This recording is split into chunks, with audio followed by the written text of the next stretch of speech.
everyone, welcome to part 9 of my video series on statistical significance testing. So in this video we are going to talk about log rank test, which is a very special test if you guys wanna do some analysis on survival, especially in clinical trials and drug design and things like that. So without further ado, let's get in. So let's start with a simple example, and I'm going to show all the steps of the log rank test, and in this way hopefully we're going to intuitionally understand this whole process.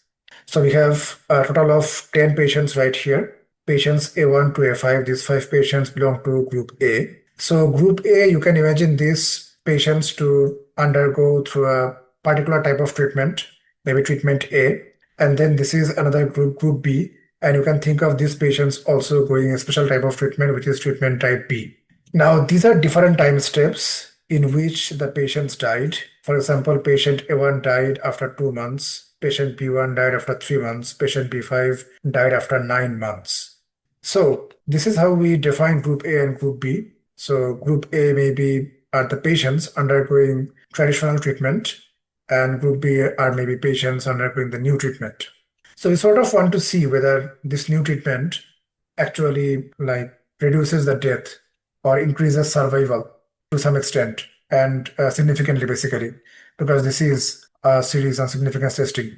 So this is a null hypothesis where we are saying that both groups have similar survival. Now, what does this even mean? What does similar survival mean? Let's try to understand that first. It means that the observed deaths at each time point in each group is actually consistent with what we would expect if both treatments were similar. So if both the traditional treatment and the new treatment were actually similar, then whether the observed deaths at each time point in each group is actually consistent with what we would actually expect, right? So whether it is consistent or not with our expectation. So if it is not consistent with our expectation, and if it deviates significantly, then obviously the null hypothesis will be rejected because the p-value will be less than 0.05. So these are the time points of death right here in this particular example: 2, 3, 4, 5, 6, 8, 9, and 10. So 7 is missing. There is no one is dying at the 7th month, which is good. So next, let's talk about the alternate hypothesis. This is very simple. So survival is significantly different between the two groups. That's the alternate hypothesis. So one thing I just want you guys to realize that log rank test that we are going to describe right now is a special form of chi-square test. So we are going to talk about those observed value, expected value, and all those things here as well. So if you don't know about chi-square test, you can check out my previous videos. I think it was part 7. Yes, it was part 7 where I talked about chi-square test. Okay, so let's now understand this table. This is a table which we are going to actually derive from the previous table that I just showed you in the previous slide. So we have time 2, time 10. So we are going to sort all of these things in sorted order. So you can see this is sorted in ascending order. So 2, 3, 4, etc. So what is NA? NA is the number of patients alive at the second month from group A. So everyone was alive during the second month. And also 5 people were alive for group B. So what is DA equal to 1? DA equal to 1 means at the second month, 1 person died from group A, but no one died from group B, so it is 0. D is nothing but the summation of DA and DB, which is 1. Similarly, you can see that 1 person died from group A. So now in the third month, only 4 persons remain in group A, right? And 5 persons remain in group B because no one died in group B. And suppose that DA equal to 0, that means no one died in the third month from group A. And since DB equal to 1, 1 person from actually group B died right here in the third month. And D equal to 1 because 0 plus 1 equal to 1. So what about in the fourth month? So this 4 remains 4 because no one died from group A at the third time step. So it remains as it is. But 1 person from group B died in the third time step. So it becomes 4. And DA equal to 1 and DB equal to 1. That means from both groups, 1 person died in the fourth month. And so D equal to 2, 1 plus 1 equal to 2. So I think you get the idea and you can read this full table. So basically, how many people are remaining from both groups, how many people are dying from both groups, and what is the total number of deaths. That's all this table is specifying. So how do we get the expected number of deaths for group A at a particular time point? So this is the formula. So let me explain the formula with an example. So suppose we are looking at time 4, right? So at time 4, 2 people died in total. This is total death. So we are going to put 2 here. and NA. So in group A, there are 4 people now. So 4. And in the denominator, is the total number of people that are alive, basically, nothing else. So the expectation is 1, that we are going to see 1 death from group A. And that's exactly what we're seeing here, but it's not going to be this case always. Often there will be 0 death, but we're going to expect some death, basically.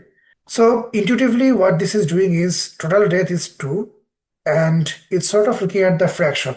So because there are 4 people remaining here, understand that if this were like 40, right? If this were 40, then we would expect a much higher number of people to actually die from this particular group because already there are so many people here.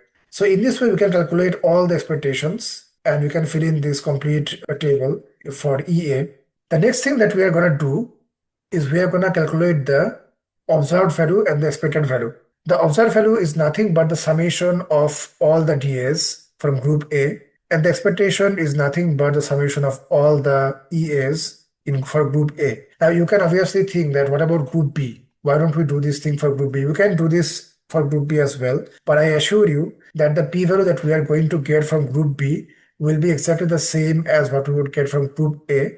So it is sufficient to do this whole process for one group only, not both groups. Okay, so if you know your statistics or anything fundamental, you know what a z-score is. A z-score is a process of normalization. So z-score will be nothing but observed minus expected divided by standard deviation. Observed is OA, expected value is EA, and standard deviation we don't really have here, but we are going to replace that with square root of variance. So square root of variance is standard deviation. We all know that. Now let's see how are we going to actually calculate this variance. So let's start with a simple analogy. Let's try to actually see like how can we actually mimic this to a particular distribution we already know. Let's talk about month 4 just for an example. So in month 4, 8 patients were alive. So we can think of this as 8 balls. So 8 patients means 8 balls. Then there are 4 patients alive from group A, which you can think as 4 red balls, and 4 patients alive from group B, which you can think of 4 green balls. I think you can sort of understand why I'm going with this. 2 patients died, t equal to 2. That means we are picking 2 balls at random. 1 patient died from group A. That means we are going to have to pick 1 ball from the red balls. And 1 patient died from group B. That means we are also going to have to pick one from the green balls, basically. So this is a hypergeometric distribution. I think we all can agree on that because we have 8 balls. We are picking up 2 balls and we have to pick 1 red ball from the 4 red balls and 1 green ball from the 4 green balls. The constant is there.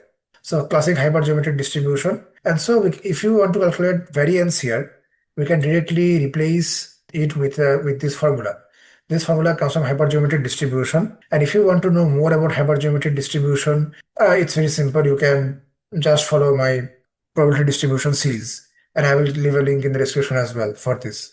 So if we plug in all these numbers for time point 4, you are going to get 0.571. So we can actually do this for all these different time steps and we can get this column of variance. So the total variance is going to be the sum of all these things. It is because all these time steps, the events happening in these time steps are assumed to be independent from each other, but it may not be the case in reality, but it simplifies things a lot. That's the thing. So you can now plug in all these values 5, 5.344 and 2.475 in this equation. You are going to get minus 0.22. Now we know how we can convert a z-score to a chi-square score, right? But if you don't know about that, again, you need to know about chi-square distribution. And if you want to know about that, I have the probability distribution series where I talked about this. I will leave a link in the description. So if you just do a squared, then you are going to get the chi-square distribution, right? And the chi-square value.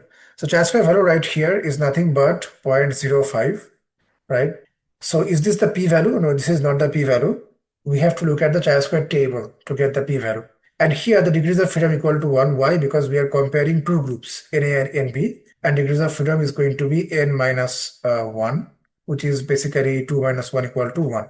So in the previous tutorials, multiple times I talked about the chi-square table and how we can look at the p-value from that table. So you can look those things up from the previous video. But in this video, I'm not going to talk about that because I've covered that multiple times in the previous videos. Basically, the idea is since you have the chi-square value, there is a chi-square table where you have all those p-values corresponding to the chi-square values, and you can look that up. So if you look that up, you are going to see that p-value is around 0.82, which is an extremely big p-value. So we cannot reject null hypothesis. That means the treatment doesn't really matter. Basically, the traditional treatment or the new treatment outcome is almost the same. Okay. The important notion here is we would have a very high chi-square value if the expected value were very different from the observed value, right? But in this case, the observed value and expected value are very similar, so we are not seeing that shift. Okay. So if you like the video, feel free to subscribe and share. And if you like the video, you can link to our channel via the link in the description. Thank you very much.